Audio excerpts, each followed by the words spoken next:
Hey, what's going on? I am David Long, and I'm here today to talk to you about a few ideas relating to Nietzsche's conception about slave morality and master morality, and how that relates to Christianity and the antithetical Satanism and the different variations around that. And then thinking about how that relates to an Aristotelian Golden Mean. And the last thing I want to talk about is a non-dual perspective, how this focus on the absolute or the relative plays out in terms of spiritual practice, and what some kind of synthesis would look like. Thesis, antithesis, synthesis, helping your developmental process. Now let's start at the beginning. Nietzsche has this idea about slave morality and master morality, and it's basically something like, the lingering effects of Christianity generally teach us to feel ashamed of our envious feelings. They seem an indication of evil, so we hide them from ourselves and others. Yet there's nothing wrong with envy, maintained Nietzsche, so long as we use it as a guide to what we really want. Every person who makes us envious should be seen as an indication of what we could one day become. The envy-inducing writer, tycoon, or chef is hinting at who you are capable of one day being. It's not that Nietzsche believed we always end up getting what we want. His own life had taught him this well enough. He simply insisted that we must face up to our true desires, put up a heroic fight to honour them, and only then mourn failure with solemn dignity. That is what it means to be an Übermensch. Christianity had, in Nietzsche's account, emerged in the late Roman Empire, in the minds of timid slaves who'd lacked the stomach to get hold of what they really wanted, and so had clung to a philosophy that made a virtue of their cowardice. He called this Sklavenmoral. Christians, whom he rather rudely termed die Herde, the herd, had wished to enjoy the real ingredients of fulfillment, a position in the world, sex, intellectual mastery, creativity, but they'd been too inept to get them. They'd therefore fashioned a hypocritical creed, denouncing what they wanted but were too weak to fight for, while praising what they didn't want but happened to have. So, in the Christian value system, sexlessness turned into purity, weakness became goodness, submission to people one hates became obedience, and, in Nietzsche's phrase, not being able to take revenge turned into forgiveness. Christianity amounted to a giant machine for bitter denial. How little you know of human happiness, you comfortable people, he wrote. The secret of a fulfilled life is live dangerously, build your cities on the slopes of Mount Vesuvius. The concept of the Superman is one of the strangest, most fascinating ideas in philosophy. We find it coined by Friedrich Nietzsche in his book of 1883, Thus Spoke Zarathustra. He was developing a crucial thought experiment. Suppose we were psychologically superior to people today. What would we be actually like? What is the ideal kind of human being? And he came up with a very surprising and challenging answer. Nietzsche's strategy for answering his own question was to identify the person he most admired, the person he thought had the best approach to life, and then home in on the qualities that made this person the way they were. He was particularly impressed by Johann Wolfgang von Goethe, whom he regarded as the nearest anyone had yet come to being a Superman. He also took some hints from Napoleon, Montaigne, Voltaire, and Julius Caesar.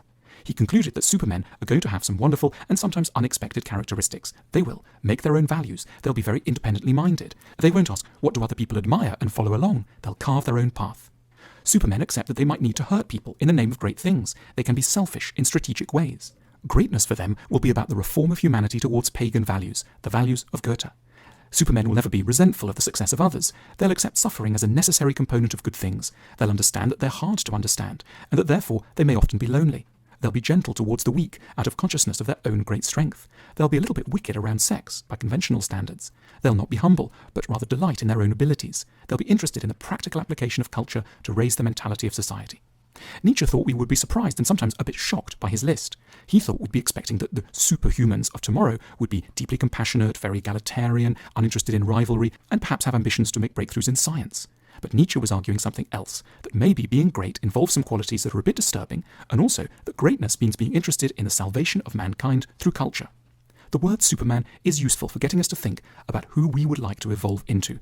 Each of us should, under Nietzsche's guidance, have a sense of what we would like to be if we could be the super version of ourselves. The idea of the Superman helps us to refine our own ambitions. there are slaves and masters in the world, and slaves have evolved a particular set of values. His idea was that it was, in some sense, in resentment for what they couldn't have. So, for example, they would make a virtue of meekness and humility because they didn't have the kind of power that some of the masters would have had. So, for example, for a master, courage and pride, these are master virtues. And so Nietzsche is basically critiquing Christianity and saying that a lot of its virtues are slave virtues rooted in resentment for the masters. Let's talk a little bit about Satanism as a religious tradition or a philosophical practice. There is no Satan in Satanism. According to the Satanic Bible written by LeVey, the Church of Satan is atheistic. To a true Satanist, the idea of God or a devil is pure fiction. Satan is used as a metaphor, a symbolic paragon of enlightenment, hedonism, wisdom, individualism, and liberty. LeVey discouraged the worship of Satan as a deity. Though Satan is an appropriate symbol for the church as he represents nonconformity and rebellion, especially against the Abrahamic religions, which LeVey saw as irrational. You're going to be a sinner, be the best sinner on the block. And to those looking to sell their soul to the devil, the church says, if you want something out of life, get off your lazy butt and work for it. The religion values gratification and pleasure very highly, and doesn't believe in any absolute morality that might condemn one's sexuality. LeVey himself encouraged sexual exploration and expression, and so if one is transgendered, gay, bisexual, lesbian, or even asexual, the Church of Satan welcomes you with open arms. Stupidity is the cardinal sin of Satanism. There are 9 satanic sins, and being a moron is the biggest one of them all. Stupidity allows people to be manipulated and to do only as they are told. The subsequent sins on this list are quite pragmatic. Satanism also forbids pretentiousness, herd conformity, lack of perspective and aesthetics, and counterproductive pride. A lot of the church's principles are fairly aligned with the law, and to some degree other religions. One major difference is that they support the idea of lex talionis. So whoever strikes you on your right cheek, you go ahead and smack them on their left cheek. That's the Satanist's way. So what do you think about Satanism? I tried it. Oh, Lord knows I tried it. What is the difference, and of course there are 2 different groups, between the Satanic Temple and the Church of Satan, which is something I think not everybody is completely up to speed on? Well, the Church of Satan was, of course, founded in the 60s by Anton LeVey, who became kind of this iconic character with his goatee and bald head, and he's the author of the Satanic Bible. And one way in which we're similar is that we're both atheistic religions in that we don't view Satan as an actual conscious deity. He's a metaphorical construct for us, the eternal rebel against the ultimate tyrant. However, the Church of Satan seems to fetishize authoritarianism, which is something we absolutely reject and find antithetical to the Satanic philosophy. Further, the Church of Satan still endorses supernaturalism. While they don't worship an actual Satan, they still engage in ritual magic and in tell tales of magic's efficiency and those kinds of things. We don't believe in it at all. We reject supernaturalism entirely. And the Satanic Bible isn't the book we go off of. We draw from the literary tradition of Satan, from Milton to Anatole France. And LeVey drew heavily from a social Darwinistic text, Might is Right, written in 1896, attributed to one Ragnar Redbeard, which was really based on this kind of facile and incorrect idea on Darwinian evolutionary theory, which translated into nature red in tooth and claw, and that sympathy, empathy, compassion were viewed in this kind of Nietzschean sense, that they're weaknesses, cultural byproducts that need to be weeded out of us. And of course, that doesn't mesh well today with what we know about cognitive science, game theory, reciprocal altruism. So we reject those notions as well, and we openly endorse compassion and empathy.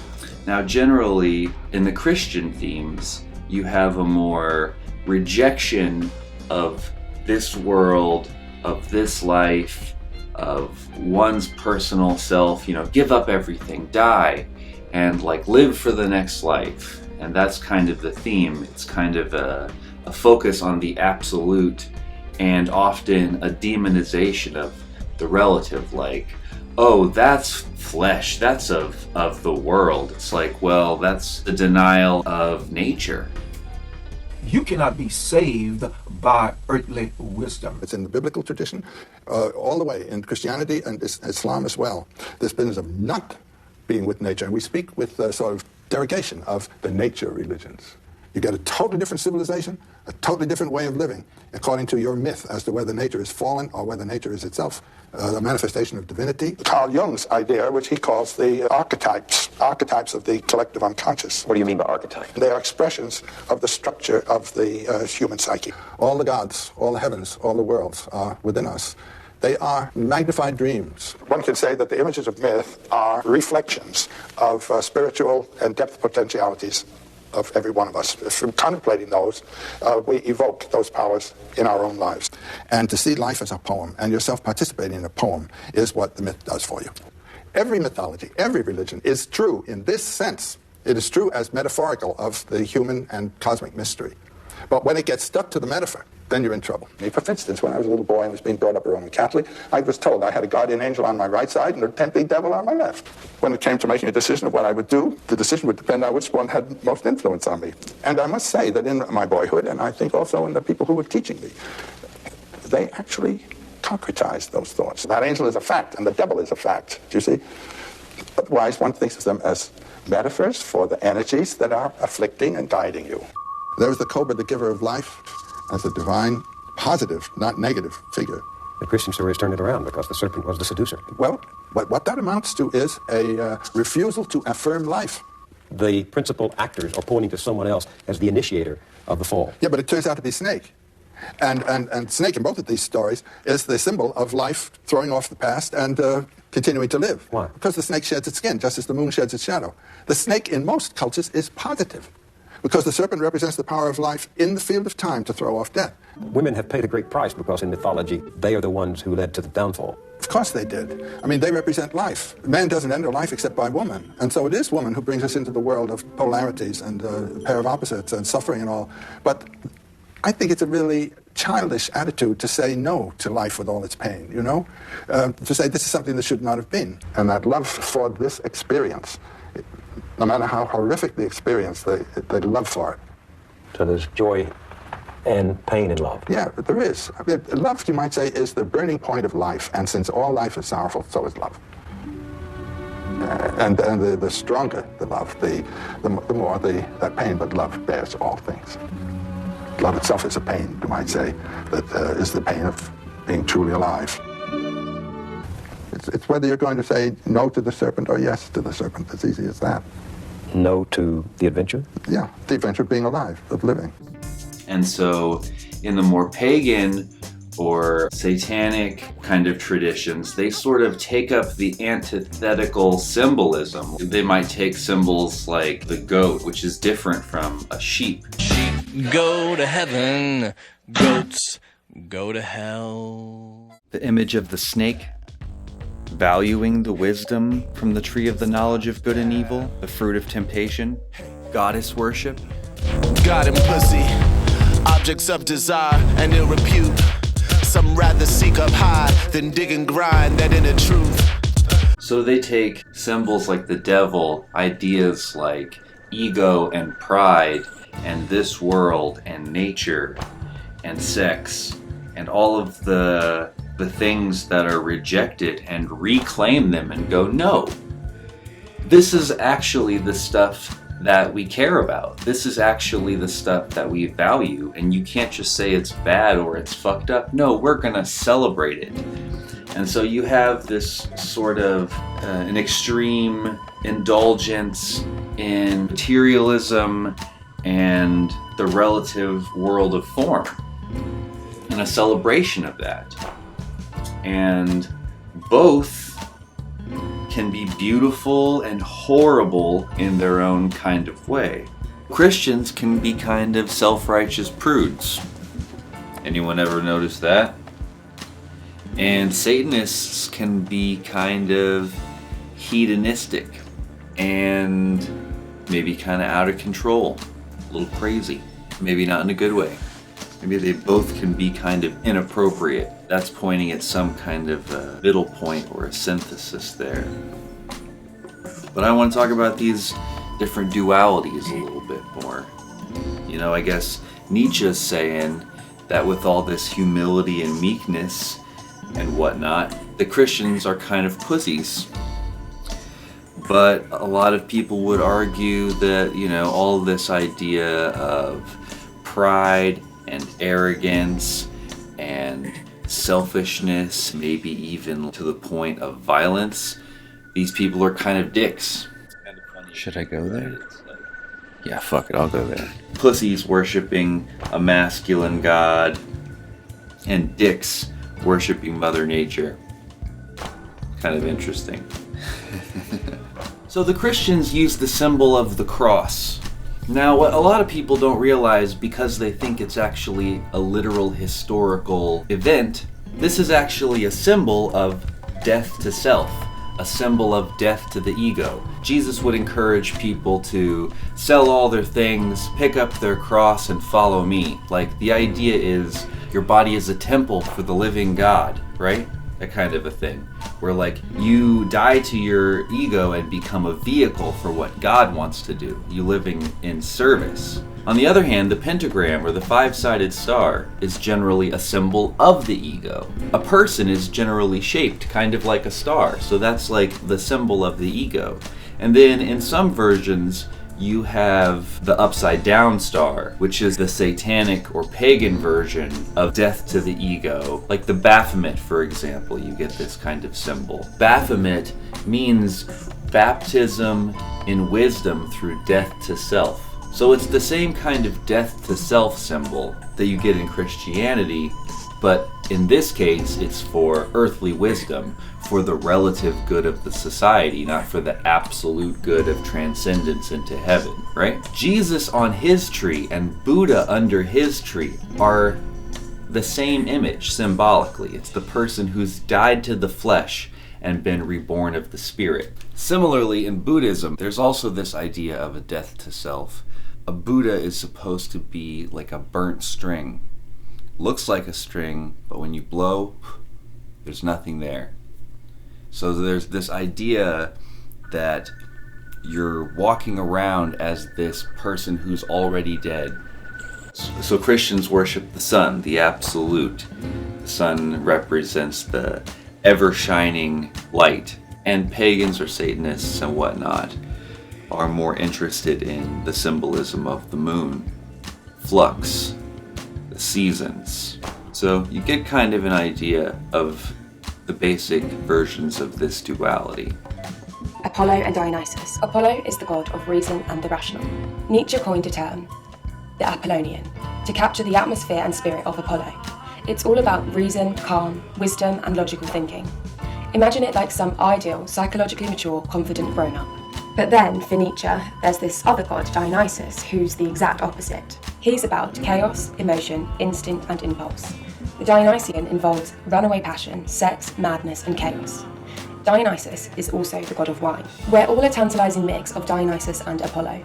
Half logical reasoning human, half frenzied, impulse-loving, dancing beast. There's a side of us that wants to understand, that longs for calm and wisdom. And then there's the side of us that's drawn to darkness, chaos, sexuality, and madness.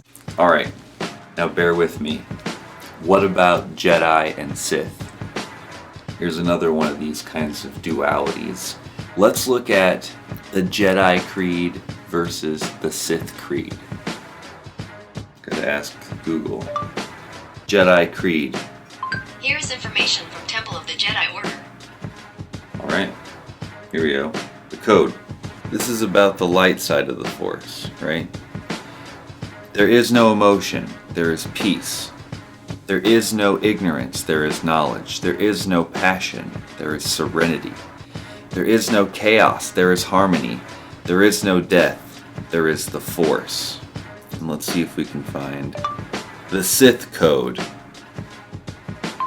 According to Wikia, the Sith Code, as written by Sorzesen and taught by Darth Bane, peace is a lie, there is only passion. It read some of it. Let me read a little bit more. Peace is a lie. There is only passion. Through passion I gain strength. Through strength I gain power. Through power I gain victory. Through victory my chains are broken. The Force shall set me free. Tell me this doesn't remind you of these same kind of Christian and pagan or Satanist kind of themes. It's the same kind of thing. In Lucas's version, it's not like competing goods. Darth Maul, Darth Vader, these are not necessarily sympathetic characters. I mean, I guess at a certain point, Luke does unmask his father, and we do go back and kind of see his story, so I don't know. Do you think Anakin is sympathetic? I hate them! I will be the most powerful Jedi ever. I will even learn to stop people from dying. He's jealous. I killed them. They're dead. And the children, too. And I slaughtered them like animals. To be angry is to be human.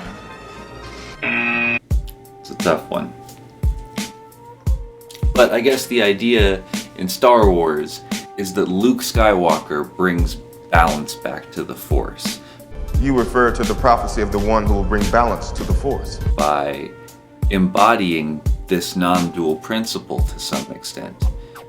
By having passion and emotion and yet still being able to maintain his peace. To find that kind of peace in the struggle. So another idea in Star Wars is this metaphor of the machine. Is the machine gonna serve humanity or crush humanity? And with Vader, we have this metaphor of his whole body being taken over by the machine. But with Luke, we have some kind of a synthesis where the machine and technology becomes his right hand, but the difference is that it serves his humanity. So I think this is another hint at balance and synthesis.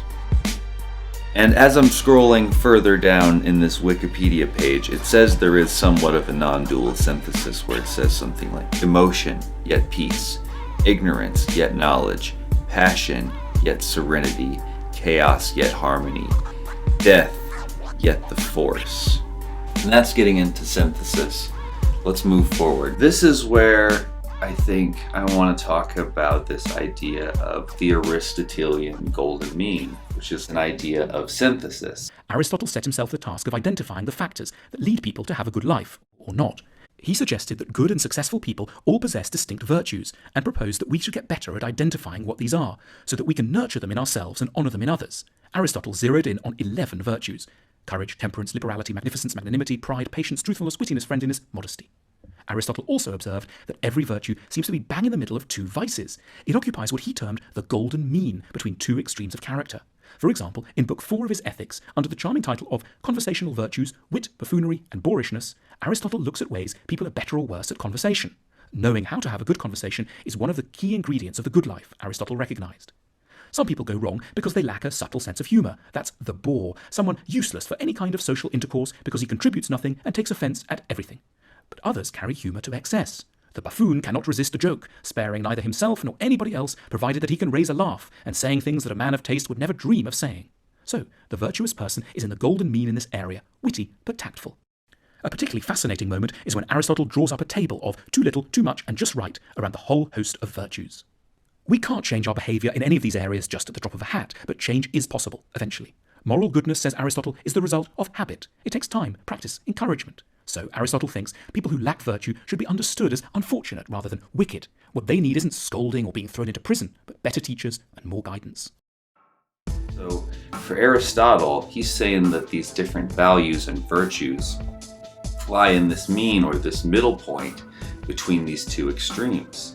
So like people who rush in foolishly, that's one kind of extreme. And then being like too afraid and cowardice to be able to go in, that's the other kind of extreme. And then courage is this middle point between those two extremes where you understand the fear but you're not paralyzed by it. You're gonna go into it responsibly. So I think we can take some of these different themes that we've discussed and figure out that there is a synthesis to be had between these two. Like I was hinting at before, maybe something between the self-righteous prude and the overindulgent hedon, something like appropriateness, between too much eros and too much agape. Agape is like the motherly, all-embracing, I love you no matter what kind of love. And eros, striving kind of love.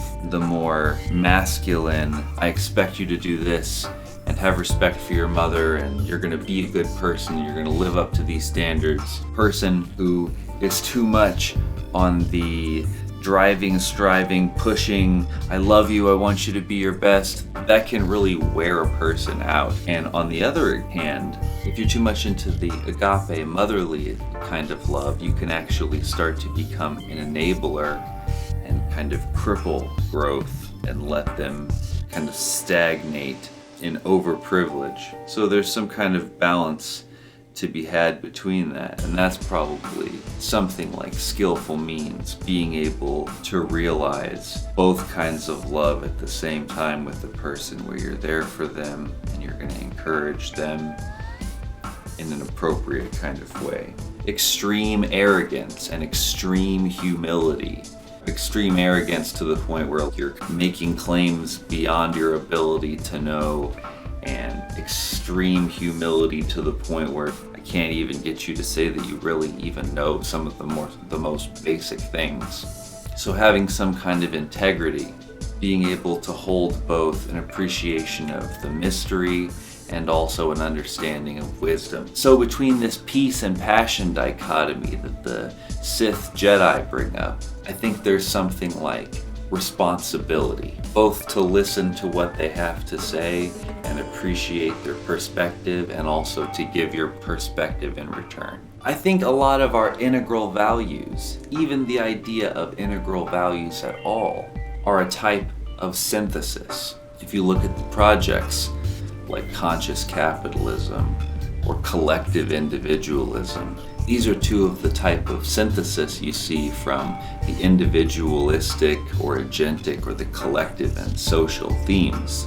Speaking real briefly about these agentic or individualistic and communal or social themes, this I think does tie back into this distinction between the traditional religious ideas which come online at a traditional conformist stage, which tend to be more social, versus the more individualistic and egoic ideas that come online at a modern stage of development. So one of the ideas behind spiral dynamics is this dialectic, moving back and forth between the agentic and communal themes. And so the move from a traditional conformist, community-based theme into a individual-based theme really reveals the underlying reasons behind some of these distinctions. And it's interesting if you can kind of figure out which set of themes a person more resonates with. If they like talking about individual freedoms and rights and responsibilities, versus if they like talking about unity and opportunities provided to people and ways that we can come together and support each other. If you can figure out which set of symbols a person resonates with better, you can actually more skillfully talk to them and move them closer towards synthesis. So here's one of the problems that hardly ever gets talked about when it comes to any particular tradition, is that a tradition is always translated from whatever stage of cognitive development that a person is at. So a little kid has a much less nuanced perspective of it than hopefully a more mature adult. When they think about Christianity at a young stage, it's probably more magical and mythical. And then hopefully they'll get a little bit older and they start to think about it in a more rational kind of way. Look into it, justify it, think about it. Is this true? Does this work? Some people are better at that than others. And then as they get older still, they might hopefully deconstruct their tradition and think of the symbols in a more poetic or metaphorical or symbolic kind of way. Same thing probably for Satanism. There might be some people out there who believe in literal magic, but that's kind of a childish idea. Most of the people who are actually Satanists are atheists. And then you have these more mature takes on the tradition from a more transrational perspective, where it definitely becomes more poetic and symbolic. So the main distinction here is that pre-rational ideas are magical and mythical, and transrational or post-formal ideas are metaphorical or poetic. So you don't have to throw these symbol sets away. You just have to understand them in context. Understand them as lenses on reality, ways of talking about how we should act and how we should relate to each other. Now there's a whole bunch more dualities that I want to talk about, but I'm not sure that they're necessarily relevant to the points that we're trying to make here. This duality of the cup and the sword, or logic and poetry, and I've already done a video about a synthesis between these two themes, and that's called semantic compatibilism, a transrational view. You should check that out. So I got a couple more dualities for you that I think are interesting. So there's a distinction to be made between the monk and the priest. The monk is in his cave, he's in his study, he's denying himself of the world, and he's engaged in deep study and focus on himself and his relationship with nature and knowledge and his understanding. And then there's the priest, who's out in the world, who's trying to share ideas and trying to convince people and trying to demonstrate things. And that's fine, but you gotta be a monk before you can be a priest. You have to be a student before you can be a teacher.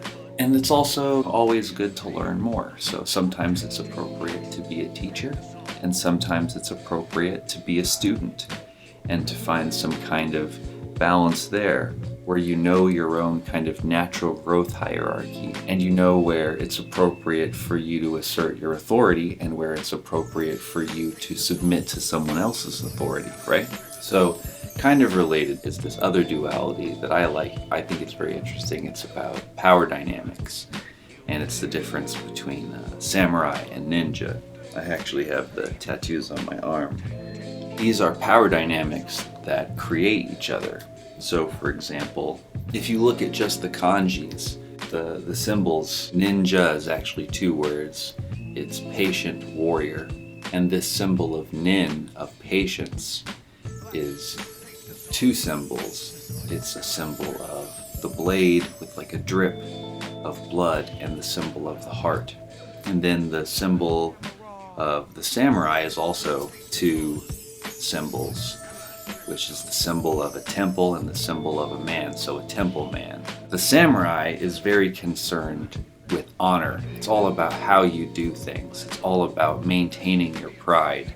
They will go through the front door and fight every bad guy on the way to the top guy and then kill him, whereas the ninja is concerned with the ends, achieving the goal at whatever cost.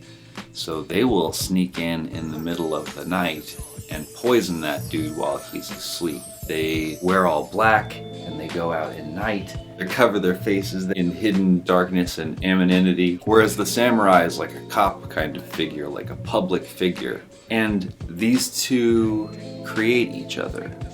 It's also, if you think about it in terms of like masculine and feminine power dynamics, like the way a man has the more immediate power. Like he can kind of grab you and like, whereas the feminine power is more subtle often. It's more manipulative. It's more underneath the surface. And both kinds of power can be good, and both men and women obviously can have both kinds of power, that's for sure. But I like this sort of a synthesis of kabuki theater where there is this total performance happening, and some of it is with the mask that you're supposed to see, that it's the performance, and some of it is this hidden behind the scenes part. So it's like this synthesis of both maintaining the honor of the role, but also to have these extra sneaking kind of things that make the performance more cool and interesting.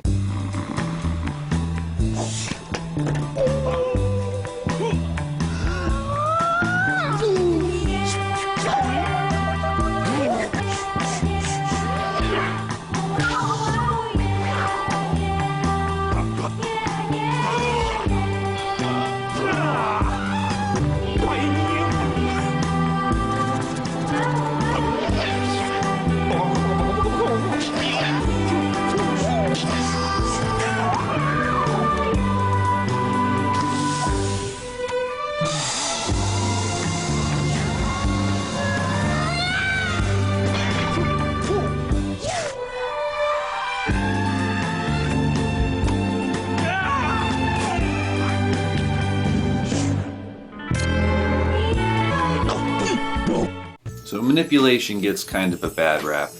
I think that there's actually a really skillful and wise way of taking your time and being patient and being nuanced and not just immediately coming out and being like, well, I think this, like in a very straightforward kind of way, but to be like, that's interesting, and plant seeds and more indirectly influence people and situations for the better.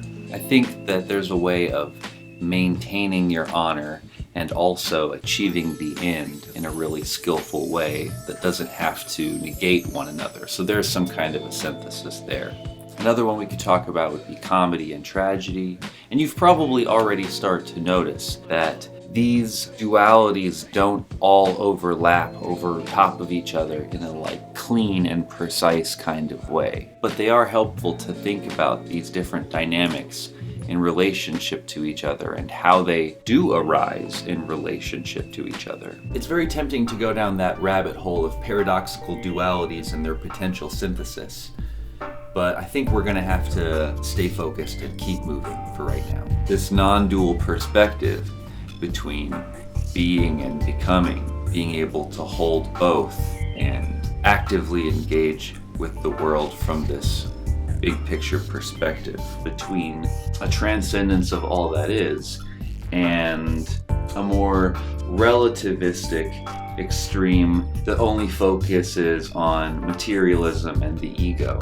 And both traditions, including Buddhism, which also tends to be sort of on the absolute extreme, all these traditions have found versions of synthesis. You have Thelema in the more pagan traditions. You have evolutionary Christianity in the Christian traditions. Michael Dowd is a great example of a healthy synthesis. And evolutionary enlightenment. The work that Andrew Cohen was doing is a good example of a non-dual version, in the more Buddhist style. So people at all different stages of development and cognitive complexity are translating within these different symbol sets. And so there are a bunch of more sophisticated versions versus more simplistic versions. I don't mean to reduce any symbol set and say that it's all about this or all about that. But in general, those do tend to be the themes. I see people go one way or the other. I notice a lot of people in the integral community tend to go more towards the absolutistic, transcendent, interior sides of spiritual experience.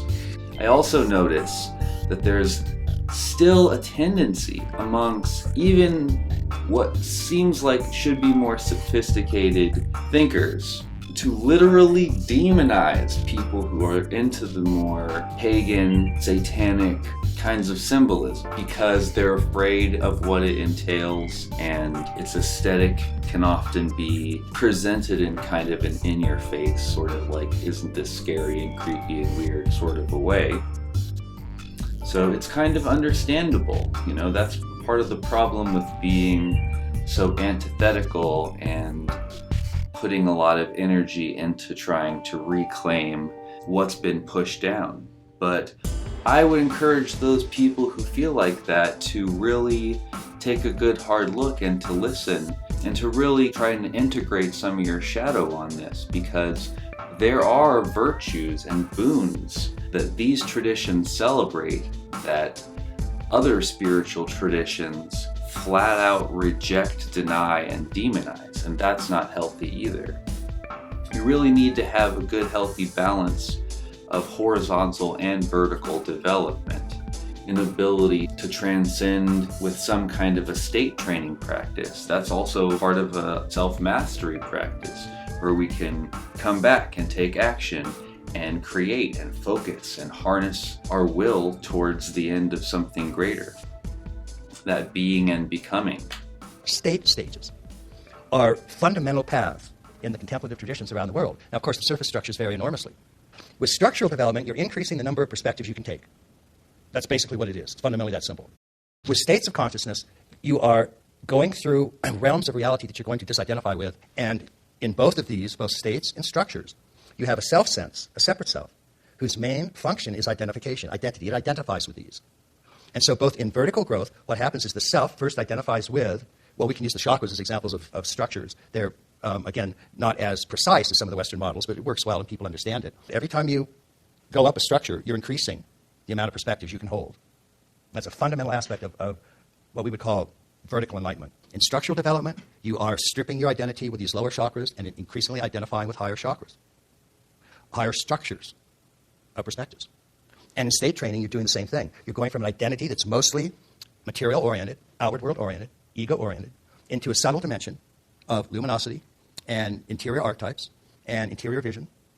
And then your identity goes from there, if you continue doing it, it goes into causal, unmanifest absorption. And from there into an awakening to ever-present witness or big mind. And then from there to a realization of the non-dual suchness of big mind, big heart. That turning right can occur at almost any altitude.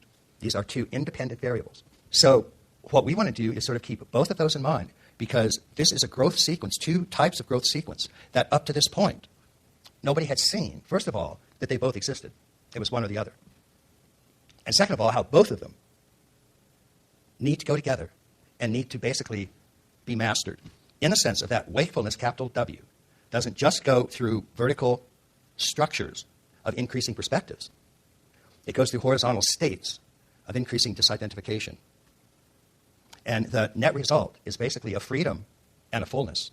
Once you see the evidence and see that these are potentials that you have, then if you have any interest in enlightenment at all, you must have interest in enlightening both of these streams, because they're both there. All right, so you have horizontal and vertical enlightenment. You have freedom by transcending, and often it can get a bit too extreme to the point of bypassing, if that's all you do. And then, on the other hand, you have vertical development, which has to do with fullness and being able to take more and more perspectives, expanding your ego, taking more and more perspectives until you're identified with everything. And then you also extend your care to everything.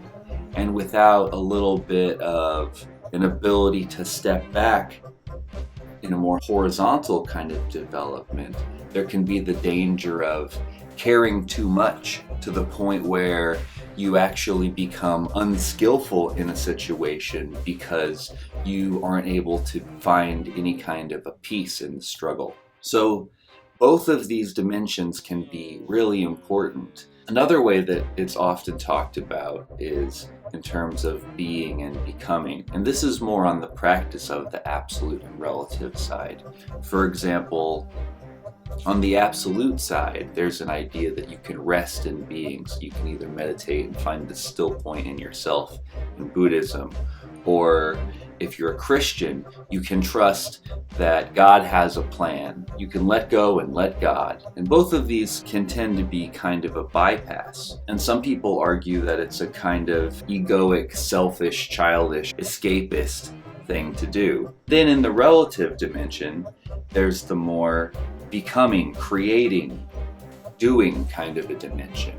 And generally, this is where the pagan traditions tend to shine more, and especially things like magic and this idea of trying to do ceremonies and rituals that will help you be able to harness your will and manifest your goals. I mean, we do this kind of thing in subtle ways, even if we're trying to get a job or something like that. You might do little rituals to pump yourself up or give yourself confidence. And when you go in there, you've kind of pre-planned some of your responses to be able to shape things to go your way, so that way you can get the job. So this is a conscious creation of life, and it can go far beyond just getting a job. Both of these dimensions can be a really important part of a spiritual practice. Being able to have self-transcendence and witnessing and an ability to step back and find peace in a situation, and also a self-mastery, a self-creation, and an ability to manipulate circumstances and events. And then, of course, the question comes online as to who are you doing that for? Are you doing it just for yourself? Small self sense in terms of like a relativistic version of the self, or a more big picture understanding of the self? So that ties back into the relative and the absolute, and that's also why it's important to have a bit of a realization of both, that non-dual perspective. And that non-dual perspective has to do with being able to hold both truths at once. That in an absolute sense, all is one, the evolutionary process is working perfectly, even if in a relative sense, it hurts like hell, and I feel separate, and there's a bunch of problems. So you can kind of hold both. You can be like, it's all good. It's good to be here. It's good to play a part in this drama, even if it hurts. And in a relative sense, I'm going to realize that I'm one with everything and work to alleviate suffering and environmental degradation here and now as a vehicle for this higher perspective. So finding that synthesis of both the absolute and the relative, the horizontal and the vertical, that is a real important part of an integral spiritual practice. You're in the field of time when you're man. And one of the problems of life is to live in the realization of both terms. There's a wonderful formula that the Buddhists have for the Bodhisattva, who realizes his identity with eternity and at the same time his participation in time. And the attitude is not to withdraw from the world when you realize how horrible it is, but to realize that this horror is simply the foreground of a wonder. And come back and participate in it. All life is sorrowful, is the first Buddhist saying, and it is. I mean, it wouldn't be life if there were not temporality involved, which is sorrow, loss, loss, loss. You can say yes to it and say it's great this way. I mean, this is the way God intended it. You don't really believe that? But this is the way it is. And I don't believe anybody intended it, but this is the way it is. All of this, as it is as it has to be, and it is a manifestation of the eternal presence in the world. The end of things always is painful. Pain is part of there being a world at all. Couldn't one draw the philosophy of nihilism? Well, that's not the necessary thing to withdraw.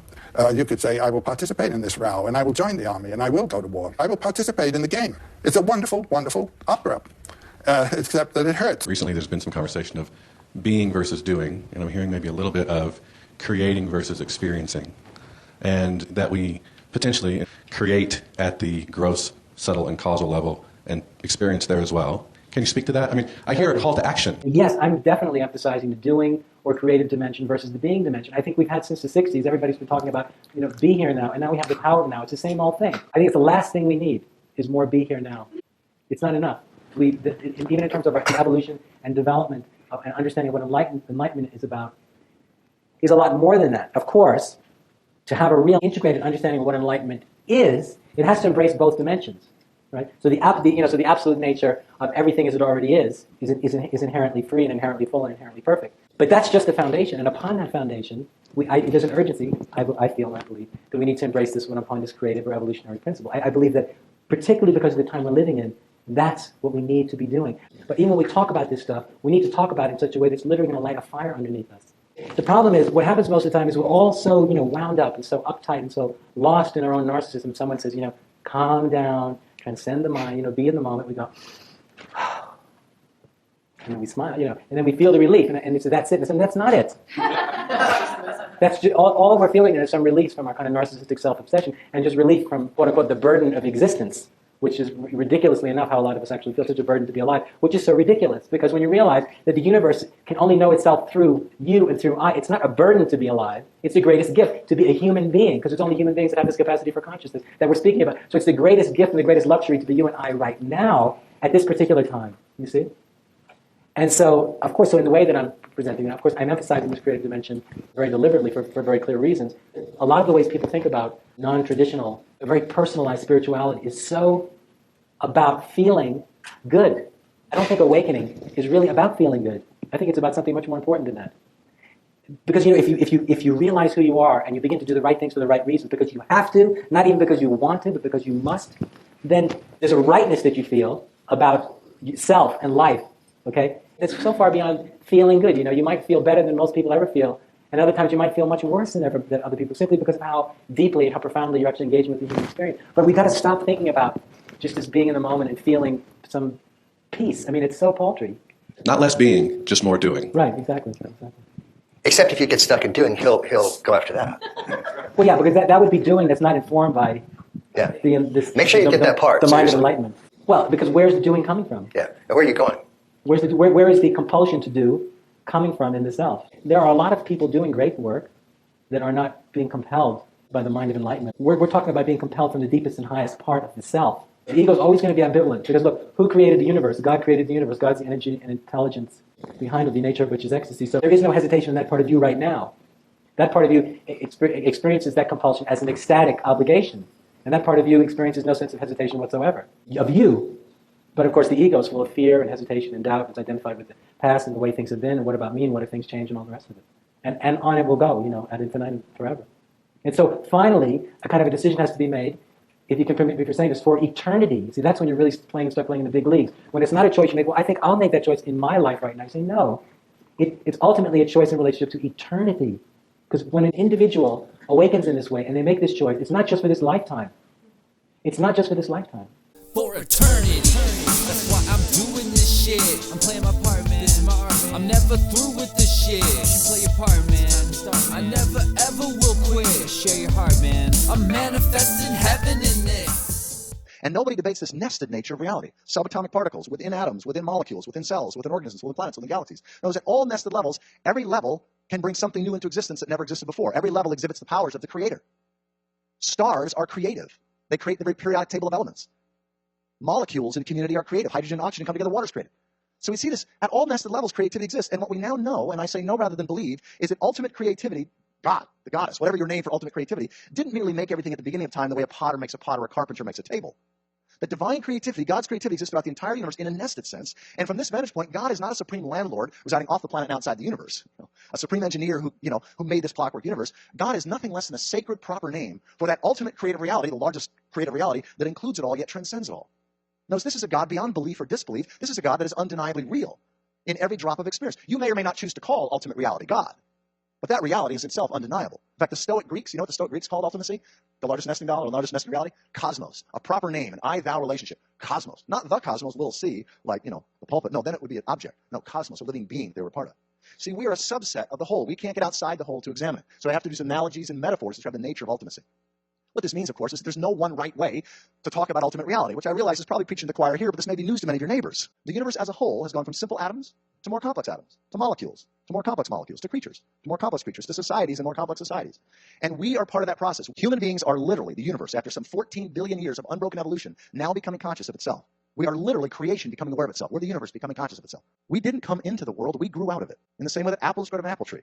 We're organically related to the whole. 4 billion years ago, the earth was molten rock, and now it sings opera. And nobody put anything here. When the Bible, for example, speaks of God forming us from the dust of the ground and breathing into us the breath of life, that's a true story. It's a traditionally sacred way, what Joseph Campbell would call a mythic way, of talking about the fact that we grew out of the dynamics of the planet itself, and it's the divine creative reality of the whole, or ultimate reality, that makes it possible, the God that makes it possible. I don't know how Moses could have said it any other way, assuming he wrote that. And this is what 97 or 98% of the scientists of the world would agree with. This is not considered belief. This is considered factual knowledge.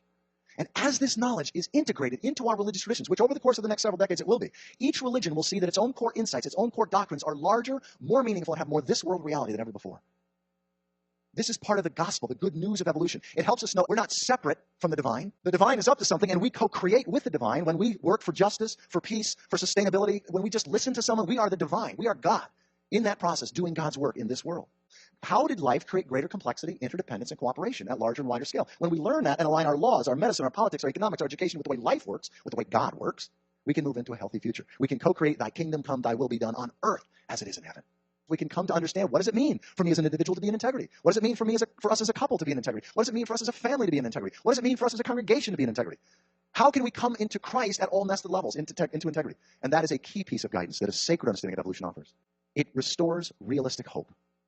Not otherworldly hope, not Jesus, the cosmic janitor, is going to come and clean up the mess we've made, but real hope, real, believable, spiritual, practical, material hope, so that we can work together across our differences. We can stand shoulder to shoulder and co-create a just, healthy, sustainably life-giving future. We can wake up each morning and not just grow spiritually, as important as that is, or grow personally, but in our growing personally, in our growing spiritually, in our growing in integrity as individuals and couples and families and so on, we also become a blessing to our neighborhood, to our community, to our city, to our country, to our world. And as we grow together in integrity, we truly participate in what God has been doing for billions of years. And that is holy work. It's called Thelema, one of my favorite occult traditions. The main precept of the occult tradition of Thelema is, quote, "Do what thou wilt shall be the whole of the law." This precept is far too often completely misunderstood and completely taken out of context. Used properly, do what thou wilt shall be the whole of the law, refers to the thalamic concept of the true will. It's a central focus of the whole occult system, the true will. The true will represents a human being's true purpose and path in life, which exists in harmony with the will of the universe. This is the path upon which we are guided when we have learned to hear and follow the teachings of the higher self and natural law. That means we are doing the true will. We have gotten what we want out of the way. To learn what I have learned, to put together what I put together. And again, not tooting my own horn, I'm just making a statement about the level of work and sacrifice that was required to even get to this level of understanding. Okay? I had to set aside things I wanted to do for me, for myself. To be here today, to put this together, the time invested. Again, I want to be doing other things. Mark Passio wants to be doing other things. Okay? Mark Passio's alignment with the true will says, can't be doing other things and still be doing the true will. Sorry, but it doesn't work that way. Therefore, I'm putting aside Mark Passio's desires and saying, we got to get to the great work and start getting it done. That's what the true will really is about. It's not about what I want. It doesn't mean do whatever you want. It's called people who are completely profane when it comes to these teachings and haven't looked into it an iota for themselves, want to make up what they think it means. Okay? Used properly, it refers to the thalamic concept of the true will, a human being's true purpose and path in life, and that is what we begin to do when we learn to listen to the voice of the higher self and when we learn to listen to natural law's teachings. Not my will be done, thy will be done. The will of creation be done. Let nothing deflect you from that austere and holy task. True freedom is absolutely to do thy will. Seek to do anything else whatsoever, and instantly obstacles will arise. Every act that is not in harmony with the true will is erratic and acts as a hindrance in one's life and creates chaos, not only in one's life but in society in general. Magic, with a K, quote, the science and art of influencing change to occur in accordance with the true will.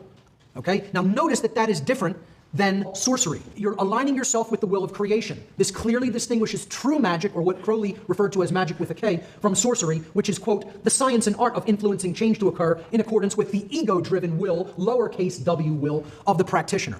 They're two totally different things. Influencing something to align to creation's will is entirely different than influencing someone or something to align to my own personal selfish will. We must learn to listen to its wisdom by quieting the voice of the ego, the force which is at work when we refuse to admit when we have been wrong, the force which ever seeks to take us off the path of wisdom. That is why the tradition of the Lema engages in different meditative practices and in different consciousness alteration techniques in order to quiet the egoic mindset, the voice that is constantly chattering saying, I want, I want, I want, I want, or I'm not wrong about that, I'm not wrong about that, I'm not wrong about that. I want this, I want that, and forget about all this other stuff over here about truly becoming a better person and helping other people to become better people.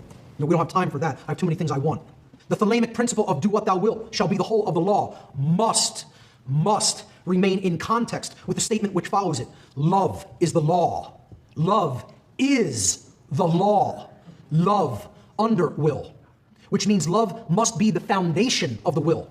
True care must underlie and support our actions. Only action based upon love and therefore in harmony with morality and natural law could ever produce order, either in our personal lives or in society as a whole. This symbol, by the way, is known as the unicursal hexagram of Thelema. Unicursal means it is written in one stroke without taking the pen off the page. And then the 5-petal rose representing again the 5 elements in nature, including the spirit. It is the joining of the chalice and blade without them overlapping each other and being separate from each other, like one being like there and then the other being there, over top of each other. It is a combining of them in one fluid motion that is like an eternal loop that keeps looping back upon itself in a state of synthesis.